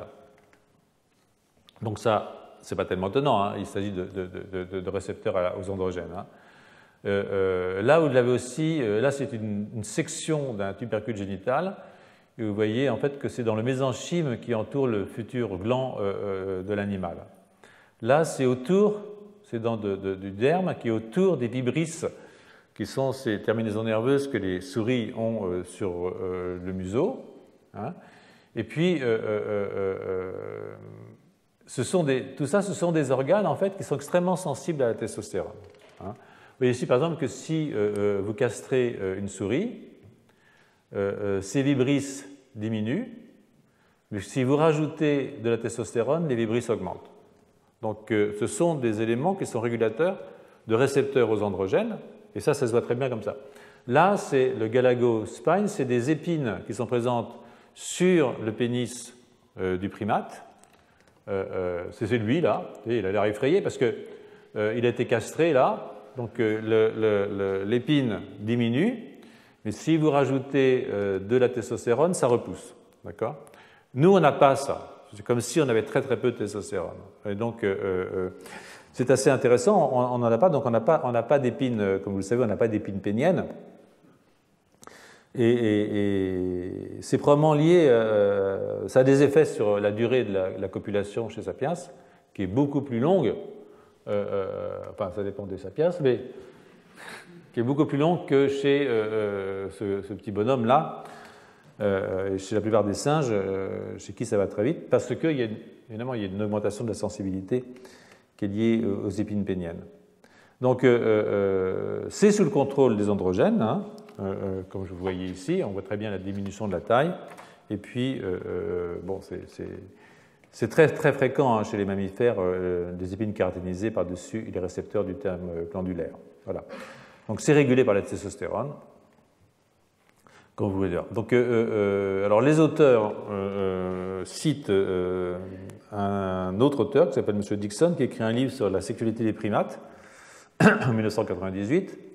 Et il avance cette idée un peu étrange, mais probablement juste, hein, que la simplification de la morphologie pénienne est associée avec des stratégies monogamiques de reproduction chez les primates. Alors, pour ce qui est du cours, qui s'intéresse essentiellement aux différences entre humains, chimpanzés et bonobos, bien que vous verrez que je parlerai des corbeaux dans un instant.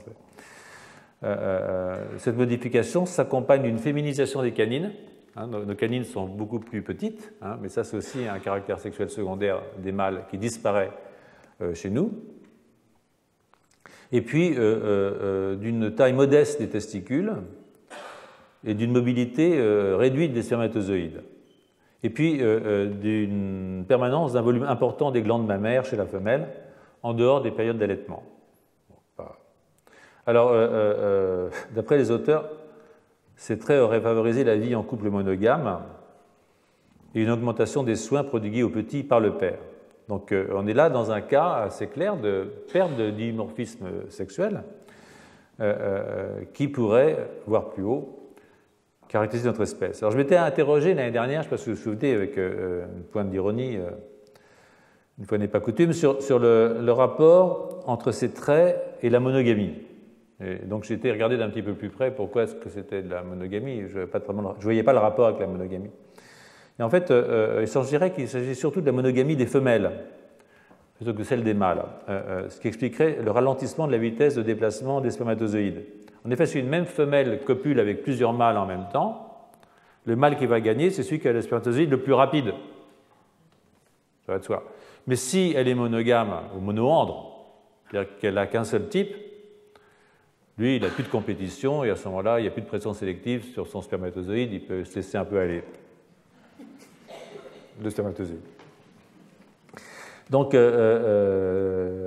voilà. Dans l'autre sens, alors ça c'est en dehors des périodes d'estrus, c'est pendant les périodes d'estrus. En dehors des périodes d'estrus, elle peut devenir polyandre de nouveau, donc pas très bien, à moins d'avoir une morale d'un certain type, mais bon, c'est juste pour les périodes de reproduction.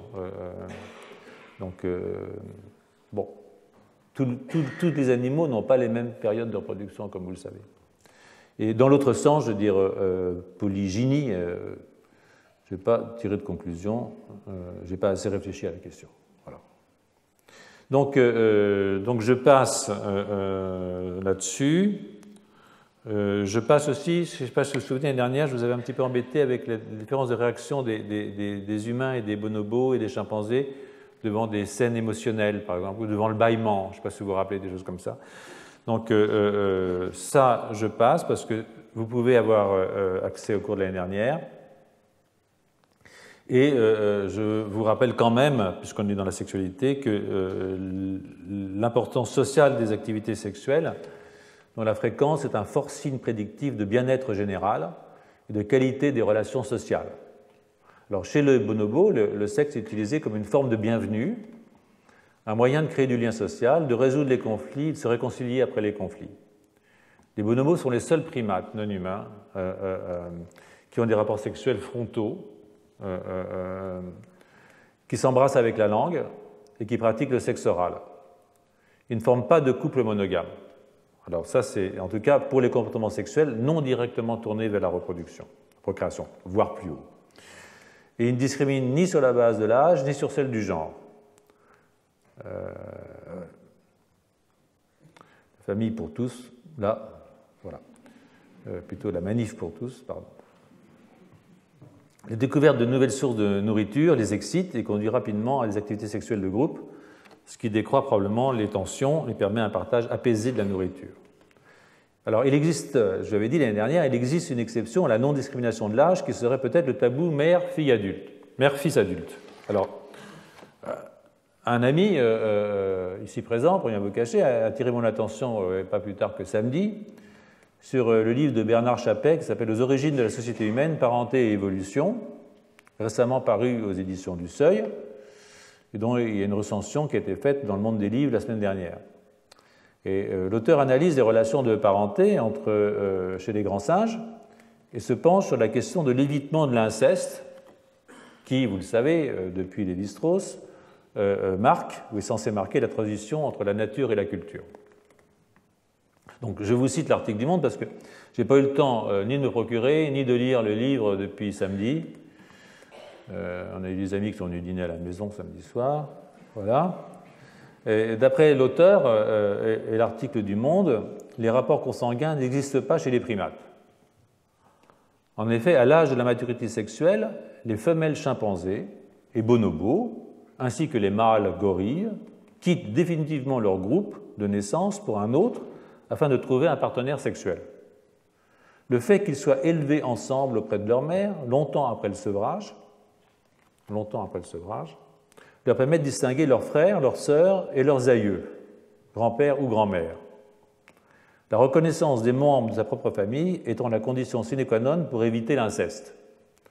Non pas par puritanisme des singes, mais par les conséquences de l'effet Westermarck, qui a été décrit au début du siècle dernier par l'anthropologue finlandais du même nom, selon lequel, chez les primates, plus le degré de familiarité est élevé entre deux individus, plus l'indifférence sexuelle augmente. Alors, je n'en tire aucune conclusion sur les effets de la promiscuité conjugale, mais je vous livre celle de l'auteur, qui est que l'évitement de l'inceste serait donc naturel et remonterait à plusieurs millions d'années. Dès lors, il ne serait pas plus une création humaine que l'échange de partenaires entre groupes, comportement remontant à plusieurs millions d'années. Alors, toujours en suivant Le Monde, c'est instruit quand même, hein. Bernard Chappet reconnaît qu'en 1949, date de publication du livre de Lévi-Strauss, les connaissances en primatologie étaient passablement ténues. En revanche, il se montre moins complaisant avec ses collègues anthropologues contemporains, j'espère qu'on n'est pas filmé, qui persistent à ignorer systématiquement les facteurs biologiques dans l'explication des phénomènes sociaux. D'après lui, c'est pas moi, d'après lui, la polygamie serait anecdotique, relativement récente à l'échelle de l'humanité, et réservée, ce n'est pas pour des raisons de nature, vous allez voir, et réservée à un petit nombre d'individus suffisamment riches pour nourrir plusieurs femmes. D'où le fait que la monogamie soit le modèle le plus largement répandu chez les humains. Elle aurait été adoptée par Pan Homo, notre ancêtre commun avec les deux chimpanzés, enfin avec les chimpanzés et les bonobos, pour ses avantages. Elle limite les efforts que doivent fournir les mâles pour nourrir leur progéniture, évite la concurrence sexuelle pour les femelles, permettant ainsi une coopération, une interdépendance dans le groupe et des relations plus pacifiées avec les autres. Heureusement, Bernard Chappet nous rappelle que les quantités de comportements propres à l'homme dit Le Monde, comme les alliances, très utiles en cas de conflit, ou le contrôle parental sur les choix conjugaux. Autant de domaines dans lesquels la nature humaine continue d'exceller. La nature humaine, on en reparlera la semaine prochaine. Donc pour revenir à mes singes, le comportement des bonobos est, je vous l'ai dit, très différent de celui des chimpanzés. Les mâles sont dominants chez les chimpanzés, les sociétés bonobos sont matriarcales, les chimpanzés sont des guerriers, ils n'aiment pas les étrangers, les bonobos sont pacifiques et ne s'introduisent pas, et préfèrent partager la nourriture avec les étrangers plutôt qu'avec des congénères familiers. Alors ces différences ont des pendants anatomiques, hein, avec du côté des bonobos, plus de matière grise dans les noyaux de l'amygdale et de l'insula. L'amygdale, elle est là. Hein. Deux régions qui sont engagées dans la perception des émotions, les siennes et celles d'autrui. Donc c'est toujours cette question de l'empathie, de partager l'émotion avec les collègues et d'imaginer ce que peut ressentir la personne qui est en face de vous. Donc, et dans le cortex singulaire, on voit un nombre plus élevé de cellules de von Economo, dont je vous ai parlé la semaine dernière, qui sont aussi présentes chez Sapiens dans le cortex singulaire et qui sont impliquées dans la cognition sociale. Alors l'année dernière, j'avais passé un peu de temps sur le développement extra-utérin prolongé du cortex, surtout le cortex frontal.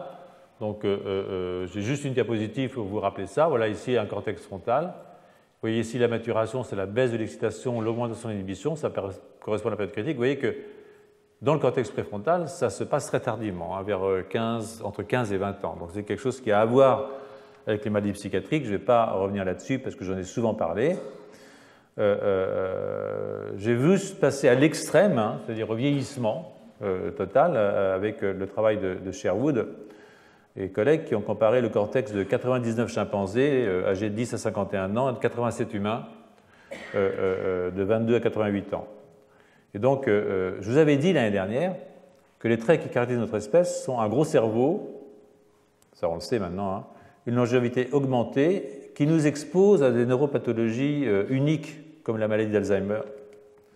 Et pour renforcer notre optimisme, j'avais rappelé que le vieillissement sain, le nôtre, hein, ici, s'accompagne à des degrés divers d'atteinte du système nerveux, de défaillance cognitive, des défauts diffus de plaques amyloïdes, des attritions dendritiques, une réduction du nombre de synapses, une perte de récepteurs glutamatergiques, dégénérescence d'axones myélinisés, enfin bref, qui touchent préférentiellement et à des niveaux variables, selon les individus, les régions du cortex cérébral humain qui sont impliquées dans l'apprentissage, la mémoire et les fonctions exécutrices.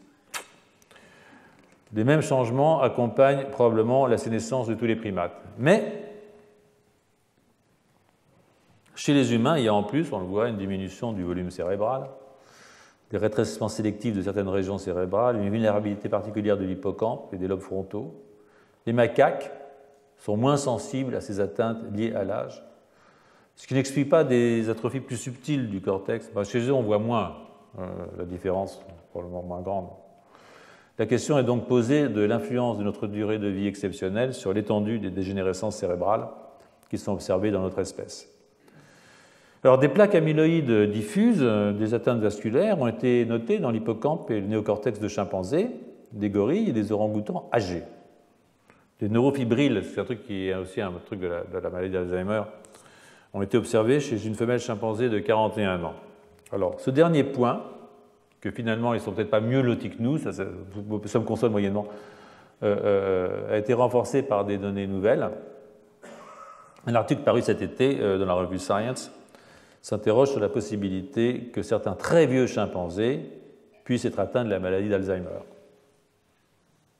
Le voilà. Donc cette hypothèse s'appuie sur l'examen de cerveau de 20 chimpanzés âgés de 37 à 62 ans. Alors 62 ans pour un chimpanzé, c'est inouï, quoi. C'est vraiment des très très vieux, qui sont morts en captivité. Sur ces 20 cerveaux, 13 avaient des plaques amyloïdes et des fibrilles du type Alzheimer, des fibrilles qu'on retrouve dans le cerveau des patients humains. Alors on n'a pas pu leur faire un test cognitif. De nouveau, on a beaucoup de mal à manipuler les chimpanzés sur le plan expérimental pour décider s'ils étaient vraiment malades. Parce que c'est quand même le test cognitif qui nous dit si on est malade ou pas. Beaucoup d'entre nous avons déjà des plaques et des tangles. Mais sur le plan cognitif, ça fonctionne à peu près. Il n'y a pas de contrôle dans la manip. Mais vous venez ici, bon, c'est déjà un bon signe. Donc, même s'il y a des difficultés qui sont liées à définir la correspondance entre les âges sur la même chose, c'est-à-dire faire une correspondance entre les âges des différents primates, ce n'est pas forcément quelque chose de simple. Je crois qu'on peut dire quand même que notre espèce est plus sensible au vieillissement cérébral. Voilà. Donc, je peux vous montrer par exemple ici, voilà, je vous l'avais montré l'année dernière, mais je vous la remonte parce qu'elle est vraiment très désespérante. Il faut mieux prendre ça avec un peu de légèreté parce que sinon, il n'y a plus qu'à mettre fin à la longévité. Hein. Donc, là, vous voyez, c'est dans le néocortex. Là, c'est la matière grise. Hein. Donc vous voyez que chez un chimpanzé, jusqu'à un âge relativement avancé, il n'y a pas vraiment... Alors, la première chose à voir, c'est grandes variations interindividuelles. Donc vous pouvez toujours vous dire que vous êtes du bon côté. Vous voyez, il y a des très vieux sapiens qui en ont plus que des jeunes. Donc ça, c'est plutôt encourageant. C'est-à-dire que c'est comme quand on a un vélo avec un moteur électrique. On peut, voilà, on peut passer devant un jeune et faire comme ça. Donc il y a une grande variabilité, mais il reste que, alors que chez le chimpanzé, ça ne bouge pas tellement, chez nous, ça bouge. Et voilà, le rouge, là, vers la soixantaine, c'est la période où ça commence à basculer pas mal. Humain, chimpanzé. Là, c'est la matière blanche, c'est pareil, il y a un moment où, c'est plus tard pour la matière blanche, où ça bascule aussi. Mais de nouveau, vous voyez, par exemple, ce sapiens de 80, ici, il en a plus que ce sapiens de 20. Donc, chacun d'entre nous peut se dire qu'il est du bon côté. Alors, soyons optimistes. Hein. Mais c'est clair que Sapiens a une tendance quand même à vieillir cérébralement de façon un peu inquiétante. Mais ça a aussi une fonction, ce vieillissement, la survie des... Alors, tous ces chimpanzés ne vivent pas au-delà de la période de fécondité, alors que chez Sapiens, on vit bien au-delà de la période de reproduction sexuelle, ce qui est lié à une fonction très importante, hein, bien entendu, qui est... il y a une pression évolutive là-dessus, c'est-à-dire que les individus âgés participent à l'éducation des petits. Ils ont aussi des connaissances qui peuvent jouer un rôle important. Par exemple, comment se comporter à l'approche d'un tsunami, hein, un truc comme ça. Le vieux peut raconter « Ah, attention !» Bon, ça, c'était avant Google. Maintenant, on n'a plus besoin de ça. On n'a plus qu'à taper sur Google et on sait comment il faut faire. Donc, voilà. Donc, si je reviens maintenant aux questions d'anatomie cérébrale, vous me laissez un petit peu de temps encore, vous n'êtes pas trop fatigué, on peut avancer un peu parce que ce serait bien d'avancer un petit peu dans le cours, j'ai encore besoin d'une petite dizaine de minutes. Puis je suis sûr que vous êtes très impatient de savoir ce qui se passe avec les corbeaux. Non? Parce que tout le monde dit toujours, et les corbeaux? Alors, j'ai jamais voulu les regarder. Alors, et les dauphins, et les corbeaux? Enfin, les dauphins, ce sera pour l'année prochaine, si on vit jusque-là. Et les corbeaux, ce sera pour cette année, d'accord? On ne peut pas tout faire. Donc, si on revient sur la question de l'anatomie cérébrale, vous savez que nous, on a un néocortex qui a 6 couches, et que ces 6 couches dans le néocortex, c'est une invention des mammifères. Chez Sapiens, bon, ce néocortex, c'est 80% du poids du corps, ce qui est considérable. C'est considérable parce que c'est 80% du poids du cerveau, pardon, heureusement, 80% du poids du cerveau, avec 20% des neurones. Ce qui veut dire une augmentation incroyable du neuropile. Donc en fait, ce qui a augmenté chez Sapiens, c'est non seulement la taille, non seulement le nombre de neurones, mais c'est, je insiste beaucoup là-dessus, c'est la connectivité, c'est-à-dire c'est la signalisation. Donc on a un truc là-haut qui est simplement ahurissant. C'est aussi pour ça que ça vieillit plus vite, parce que ça consomme énormément d'énergie, ça produit des radicaux libres, il y a du vieillissement qui est lié à cette activité de signalisation qui est simplement démentielle dans un cerveau d'humain comparé à un cerveau de chimpanzé, qui est vraiment ridicule là-dessus. Ils ont 4 fois moins de cerveau, ils ont 3 fois moins de neurones, ils ont moins de neuropiles. C'est pas étonnant. Et en plus, ils ont un cortex préfrontal qui est plus petit. C'est pas étonnant s'ils ne sont pas très malins. Taille, structure, complexité du neuropile entrent en synergie pour expliquer la monstruosité cognitive de notre espèce. Alors, il y a d'autres régions corticales qui sont plus anciennes, les paléocortex, comme le cortex périforme pour les odeurs, ou l'hippocampe, qui ont des 3 couches seulement, mais le passage 3 couches, 6 couches est lié à l'expression d'un facteur de transcription, j'en avais parlé l'année dernière, LHX2, je ne vais pas vous embêter avec ça. J'y reviendrai peut-être plus tard, hein, si j'ai le temps, mais je ne pense pas que j'aurai le temps, clairement. sur le rôle de ces facteurs de transcription dans la compartimentalisation du cortex, mais c'est quelque chose que j'avais raconté l'année dernière, donc j'encourage à aller chercher un tout petit peu ce qui se passe. Alors comme vous le montre cette diapositive, les premiers primates sont arrivés il y a 85 millions d'années, hein, c'est ici, voilà. Et là, il y a les dates essentielles des différentes clades, je n'insiste pas. Le cortex à 6 couches, le néocortex, donc, s'est installé après la séparation avec les sauropsidés, ici. Hein. Et les 3 couches, ben, vous voyez ici, hein, ça c'est des cortex de reptiles et des cortex d'oiseaux. Donc, ce ne sont pas forcément des animaux idiots. Hein. Neil rappelle que l'hyperpallium et le nidopallium, hein, chez les oiseaux, ont des régions sensorielles primaires qui sont l'équivalent du sensoriel primaire humain, enfin de mammifère, S1, ou visuel primaire comme V1. Le nidopallium, il y a des aires auditives de type A1 et puis une autre région visuelle. Alors, et l'expansion du pallium chez les oiseaux a joué le même rôle que celle du cortex à 6 couches chez les mammifères. Et l'auteur rappelle que les corvidés, les corbeaux, ont une taille de cerveau proche de celle de certains singes, rapportée au poids du corps. Alors, cette observation est à mettre en correspondance avec le comportement complexe de cette espèce, tel qu'il a été rapporté par plusieurs auteurs. Donc, cette diapositive ici vous dit d'abord qu'il y a 46 espèces de corbeaux. On ne peut pas dire les corbeaux. Hein. Il y a 46 espèces de corbeaux, c'est pas rien. Et il y a certains corvidés qui ont un usage naturel, apparemment sans apprentissage génétique d'outils de forage. Il est là en rouge et là en vert. Donc,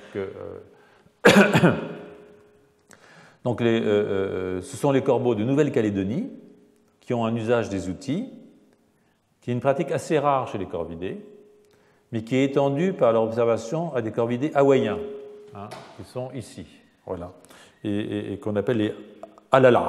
Je ne sais pas comment ça se prononce, mais bon. Et qui ne vivent plus aujourd'hui qu'en captivité. Il n'y a plus de halala sauvages en Hawaï. Voilà. Bon. C'est très triste. Donc, ils ont testé 104 corvidés hawaïens. Il y en a 5 qui n'étaient pas en bonne santé, on les a mis de côté. Ils ont trouvé que 80% de ces oiseaux utilisent spontanément des outils pour aller chercher de la nourriture qui n'est pas à leur portée. Donc, c'est comme ça, vous voyez, par exemple, vous avez une bûche là, et donc ils prennent une brindille, ils vont aller chercher au fond du trou l'asticot, le truc qui est vraiment caché. Donc, exactement, vous vous rappelez la brindille à termites du chimpanzé, hein, c'est pareil, quoi. Mais ces oiseaux sélectionnent les outils de la taille appropriée. Quand l'outil est abîmé, ils le remplacent. Et quand ils n'en ont pas, ils vont le chercher. Voilà, et puis ils l'utilisent. Ils modifient l'outil, ils le raccourcissent quand il est trop long, par exemple. Bon, ils ont un comportement donc assez complexe sur le plan cognitif, entre guillemets, hein, qui rappelle le maniement de la brindille à termites des chimpanzés. Alors, il n'y a pas de différence entre les sexes. Hein, les mâles et les femelles sont aussi bons. Hein, vous voyez ici. Là, je pense que j'ai des mâles et des femelles quelque part. Je ne sais pas où j'ai mis ça. Oui, male versus femelle, voilà. Là, c'est 2 foyers de... Bon, il n'y a pas de différence. 2 foyers d'oiseaux, de centres de conservation des oiseaux. Il y a un problème d'âge. Hein, vous voyez qu'à 1 ou 2 ans, ils ne sont pas très bons. C'est le bleu, les bons. Hein. Ils ne sont pas très bons, mais vers 3-6 ans, c'est très bien. 7-10 ans, ils sont parfaits. Peut-être une petite perte cognitive vers 11 ans. Bon, tout le monde vieillit, même les corbeaux. L'utilisation d'outils est immédiate, c'est-à-dire qu'ils n'ont pas besoin de l'apprendre, c'est immédiat, même s'ils sont moins bons pour aller chercher verticalement. Ils préfèrent chercher latéralement, je ne sais pas pourquoi. Et donc la question du caractère génétique du comportement chez les corbeaux de Nouvelle-Calédonie est importante. Elle a été posée. Elle avait été démontrée pour les corbeaux de Nouvelle-Calédonie. Alors, si vous regardez, et c'est de nouveau le même problème, hein, excusez-moi, si vous regardez l'arbre généalogique des Hawaïens et des Calédoniens, vous voyez qu'ils se sont séparés beaucoup plus tôt et que si c'était la même modification génétique, tout le monde aurait cette propriété. Donc de nouveau, c'est la convergence évolutive, c'est-à-dire que c'est un trait qui est apparu séparément chez les Hawaïens et chez les Nouveaux-Calédoniens. D'accord ? Exactement comme ce que je racontais sur l'agressivité ou le manque d'agressivité entre les bonobos et les sapiens. Donc,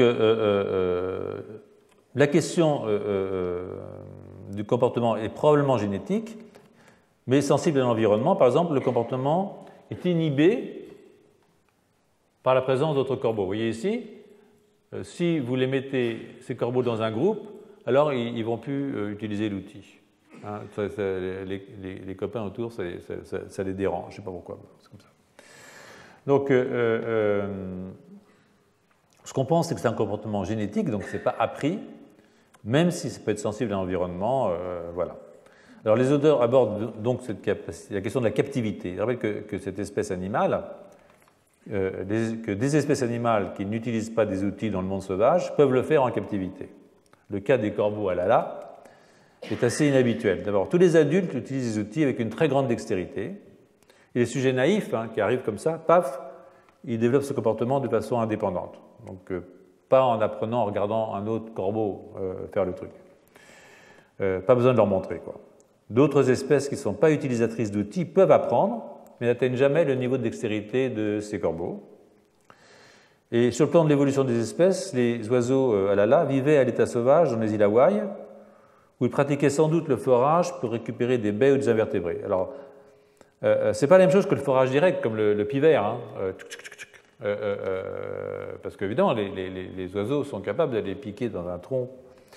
Parce que chez les corbeaux hawaïens, l'outil prolonge le bec, hein, comme dirait le roi Gourand. Et donc, c'est un comportement qui est évidemment très intéressant, surtout quand il se produit en période de la période de nidification. Parce que quand on fait un nid, on va chercher une brindille et on fait un nid. Donc, ça peut dériver d'un comportement de type nidification, puisqu'ils savent aller prendre une brindille pour faire quelque chose quand même. Tous les oiseaux savent faire ça. Bref, comme il n'y a plus d'alala à l'état sauvage, on ne saura jamais, quoi, hein. Mais pour les auteurs, il est probable qu'il s'agit d'un comportement génétique, même si, dans le cas contraire, on devrait admirer la capacité de ces animaux à manier la brindille de façon experte. Un point important, je dirais, c'est la distance évolutive entre les Nouveaux-Calédoniens et les Hawaï, qui suggère qu'il s'agit d'une convergence évolutive, je viens de vous le dire, puisque très probablement c'est un comportement inné. Donc plutôt qu'une homologie, ce n'est pas une homologie génétique en tout cas. Enfin, il y a la question des îles.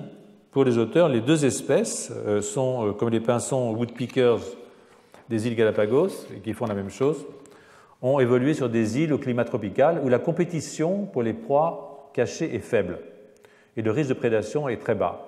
Deux conditions qui, selon les auteurs toujours, facilitent l'usage de l'outil et pourraient distinguer les oiseaux des îles de ceux qui habitent sur le continent, théorie qui plairait sans doute à nos amis britanniques. Et j'arrête ici parce qu'il est 35 et que nous reviendrons au cerveau la semaine prochaine. Enfin, au vrai cerveau, voilà, le nôtre.